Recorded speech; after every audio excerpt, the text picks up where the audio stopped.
വിഷ്ണുഭക്തനായ ഇന്ദ്രദ്യുമ്നൻ എന്ന രാജാവ് വിഷ്ണു ദർശന സായോജ്യാർത്ഥം അഗസ്ത്യശാപം ഏറ്റുവാങ്ങി ഒരു ആനയായി ത്രികുടാചലം വഴി പടിഞ്ഞാറേ തീരത്തെ ഏഴുമലയ്ക്ക് വടക്ക് ഭാഗത്തുള്ള സ്ഥലത്തെത്തിച്ചേർന്നു.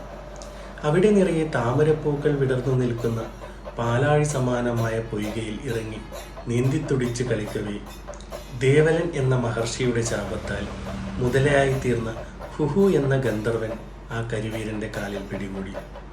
സർവശക്തിയും എടുത്ത് മുതലയുടെ പിടിയിൽ നിന്നും വിടുതൽ നേടുവാൻ കഴിയാതെ വന്നപ്പോൾ നാരായണ അക്ഷരഗുരു ശ്രീ മഹാവിഷ്ണു നമസ്തേ എന്ന് സ്തുതിച്ച് പൊയ്കയിൽ നിന്നും വിടർന്ന താമരപ്പൂവ് തൻ്റെ തുമ്പിക്കരം കൊണ്ട് അറുത്തെടുത്ത് വിഷ്ണു ഭഗവാനെ സ്മരിച്ച് അർച്ചന നടത്തവേ 1000 സൂര്യതേജസ്സോടെ ആകാശമാർഗം പ്രത്യക്ഷപ്പെട്ട സാക്ഷാൽ മഹാവിഷ്ണു തൻ്റെ സുദർശന ചക്രം കൊണ്ട് ആ നക്രവരന് മോക്ഷം നൽകി.